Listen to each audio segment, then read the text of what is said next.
Everyone, welcome to crux of law academy. And आज हम आपके लिए पॉलिटी की दूसरी वीडियो लेके आए हैं जिसमें हम आपको committees of the constituent assembly बताएंगे। पिछली वीडियो आप लोगों ने देख ली होगी, तभी आप ये वीडियो देखिएगा, वरना आपको डायरेक्टली समझ में नहीं आएगा। पिछली वीडियो में हमने बताया है कि कॉन्स्टिट्यूएंट असेंबली क्यों बनी थी, कॉन्स्टिट्यूशन कैसे आया था, ईस्ट इंडिया रूल कंपनी के बारे में बताया था। ठीक है, वो सब चीज़ें भी आप लोग एक बार रिमाइंड कीजिएगा, फिर ही फर्दर देखिएगा। तब तक के लिए आप लाइक, शेयर एंड सब्सक्राइब कीजिए। अब हम स्टार्ट करते हैं टॉपिक क्या, committees of the constituent assembly. ठीक है, ये आपको ध्यान रहनी चाहिए। पहली कमेटी जो फर्स्ट कमेटी है वो किसकी है? Union constitution committee Jawaharlal Nehru ji की है। Committee on rules of procedure वो किसकी है? डॉक्टर राजेंद्र प्रसाद जी। डॉक्टर राजेंद्र प्रसाद जी क्या थे और डॉक्टर जवाहरलाल नेहरू जी क्या थे, और इनमें क्या खास है आप बताएंगे। ठीक है, कमेंट सेक्शन में, क्योंकि मैंने पिछली वीडियो में बता दिया था वो चीज़। उसके बाद ऐसे ही आपका रिवीजन होता है। अगली कमेटी जो आती है वो होती है स्टीयरिंग कमेटी। ठीक है, स्टीयरिंग कमेटी भी डॉक्टर राजेंद्र प्रसाद जी की थी। ड्राफ्टिंग कमेटी हम सब जानते हैं हमारे पहले लॉ मिनिस्टर भीमराव अंबेडकर जी की थी। उसके बाद जो एडवाइजरी कमेटी थी वो थी सरदार वल्लभ भाई पटेल जी की। तो ये एडवाइजरी कमेटी जो थी वो मेनली इसमें एडवाइस किसके लिए था? फंडामेंटल राइट्स पे, ठीक है, माइनॉरिटी ट्राइब्स पे। ठीक है, और यहाँ पर कोई रीजन की बात नहीं हो रही थी। ठीक है, माइनॉरिटी ट्राइब्स और फंडामेंटल। इसी में क्या हुआ, फंडामेंटल राइट्स को जो फर्दर बांटा गया उसके लिए जेबी कृपलानी जी ने संभाला था उस कमेटी को, और माइनॉरिटीज़ के लिए जो बांटा गया वो किसने संभाला था? एच.सी. मुखर्जी एंड जवाहरलाल नेहरू जी ने। ठीक है, यूनियन पावर्स जवाहरलाल नेहरू जी, माइनॉरिटी कमेटी एच.सी. मुखर्जी। उसके बाद प्रोविंशियल कॉन्स्टिट्यूशन, ठीक है ना, वो कमेटी किसकी थी? सरदार वल्लभ भाई पटेल जी की थी।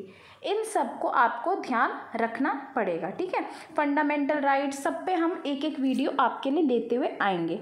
ये सब चीज़ें आपको याद रखनी पड़ेंगी क्योंकि ये 1 मार्क्स में पूछ देते हैं और ये याद रखना पड़ेगा आपको। उसके बाद हम लेके आए हैं आपके लिए, आप जानते हैं कॉन्स्टिट्यूशन में, पूरा कॉन्स्टिट्यूशन जो हमारा बना है तो डिफरेंट जगह से हमने डिफरेंट चीज़ क्या की है? बोरो की है। ठीक है ना। तो जो बोरो की हैं उन्हीं को सोर्सेस पूछ रहे हैं, कहाँ से आया, कौन सी कंट्री से आया, कौन सी कंट्री से आया। ठीक है, तो फर्स्ट हम करते हैं यूके। आइए, यूके में मैं आपको इम्पॉर्टेंट बताती हूँ। एक तो रूल ऑफ लॉ आर्टिकल 14, ठीक है। उसके बाद आपका पार्लियामेंट्री गवर्नमेंट आता है ना, important. Bicameral parliament. Bicameral parliament क्या हुआ आपको पता है? एक तो हमारा जानते हैं आपकी यूनियन में जो है ना, क्या है यूनियन में हमारा? लोकसभा और राज्यसभा। ठीक है, हमारा स्टेट में भी कहाँ कहाँ है?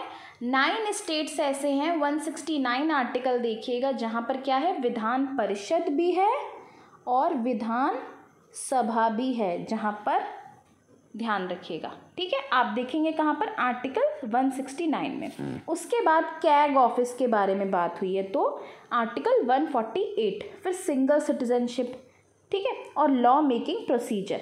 तो मेनली आपको रूल ऑफ लॉ हो गया, जैसे parliamentary government, bicameral parliament, CAG office पूछ दिया। ये सोर्स कहाँ का है? कि तो ये यूके से आया है। उसके बाद नेक्स्ट चल रही है। नेक्स्ट देखिए, बहुत इंपॉर्टेंट, रिटन कॉन्स्टिट्यूशन है हमारे इंडिया का और लेंथीएस्ट कॉन्स्टिट्यूशन है। ठीक है, ये चीज़। वाइस प्रेसिडेंट को एक्स ऑफिशियो कहते हैं। अब ये एक्स ऑफिशियो हम क्यों कहते हैं ये जानना ज़रूरी है। एक्स ऑफिशियो हम इसलिए कहते हैं क्योंकि जो वाइस प्रेसिडेंट होता है वही क्या बनता है? चेयरमैन, ठीक है, राज्यसभा का। तो वो अपना जब वीपी का ऑफिस छोड़ के आता है तो एक्स हो जाता है वहाँ के लिए, तभी क्या करता है? चेयरमैन की ड्यूटी करता है राज्यसभा में। ठीक है, इसीलिए क्या कहा जाता है? Ex officio. ठीक है, और अपर हाउस यहाँ पर जो दिया है उसका मतलब राज्यसभा ही है। और लोअर हाउस किसे कहते हैं? लोकसभा को। किसको? लोकसभा को। उसके बाद नेक्स्ट टॉपिक जो है आपका मोस्ट इम्पॉर्टेंट फंडामेंटल राइट्स, वहीं से आया पार्ट 3 आर्टिकल 12 to 35। उसके बाद सुप्रीम कोर्ट जो आपका आया है वहीं से आया है, इंडिपेंडेंस ऑफ जुडिशरी वहीं से है, और जुडिशियल रिव्यू जो कि बहुत इम्पॉर्टेंट, जुडिशियल रिव्यू भी हमारा मोस्ट इम्पॉर्टेंट है। और ये कौन से केस से आया है? मारबरी वर्सेस मेडिसन। ठीक है। उसके बाद में MADISON है। उसके बाद प्रियम्बल भी हमारा कहाँ से आया है? USA से ही बोरो किया गया है। सोर्स या बोरो देंगे तो आपको सेम चीज़ लिखनी होगी। उसके बाद हमारा फंडामेंटल, यहाँ पर करेक्शन कर लीजिएगा, ये गलत लिख दिया गया है गलती से। ठीक है। क्या है? फंडामेंटल ड्यूटीज़ होना चाहिए। क्या होना चाहिए? फंडामेंटल ड्यूटीज़ होना चाहिए। ठीक है। ओके। उसके बाद यहाँ पर आपका ऑस्ट्रेलिया से क्या आना है? Concurrent list. Concurrent list Australia से। अब आप एक बात बताइए, कौन सा लॉ है जो कॉन्करेंट लिस्ट का पार्ट है, जो कि प्रोसीजर है? आप बताएंगे। ठीक है। मैं आपको बता देती हूँ, CRPC। ठीक है ना। उसके बाद क्या है? जॉइंट सिटिंग ऑफ पार्लियामेंट, तो आप जानते हैं 108 आर्टिकल है। उसके बाद जापान का प्रोसीजर इस्टेब्लिश्ड बाय लॉ, ये कहाँ है? आर्टिकल 21 में है। कहाँ पे है? आर्टिकल 21 में है ना। वो चीज़ जब पूरी समझाऊंगी तब बताती हूँ आपको। उसके बाद जर्मनी से क्या आया है? जो हम आर्टिकल 358 के अंदर, 359 के अंदर फंडामेंटल राइट्स को सस्पेंड कर देते हैं इमरजेंसी के दौरान, वो बात की गई है। उसके बाद क्या है? कनाडा से क्या आया है आपका? मेनली आप यहाँ पर ध्यान रखिए, डिस्ट्रीब्यूशन ऑफ पावर्स। ठीक है, बिटवीन सेंट्रल एंड स्टेट्स। उसके बाद आयरलैंड से, मतलब ईरिश कॉन्स्टिट्यूशन से आया है DPSP पार्ट 4, और method of election of president. ठीक है, सिंगल ट्रांसफरेबल वोट। ठीक है, क्या करते हैं? प्रोपोर्शन का होता है ना।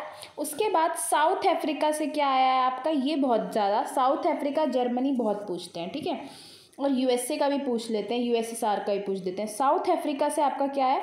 अमेंडमेंट। क्या है? अमेंडमेंट 368, मेन यही इंपॉर्टेंट है। और आगे का आपका election of member of Rajya Sabha भी यहीं से आया है। उसके बाद आपका हम नेक्स्ट चलते हैं। यहाँ पर देखिए, बहुत ध्यान से देखिएगा, ये चीज़ क्या लिखी है कि Republic and the ideals of liberty, equality and fraternity.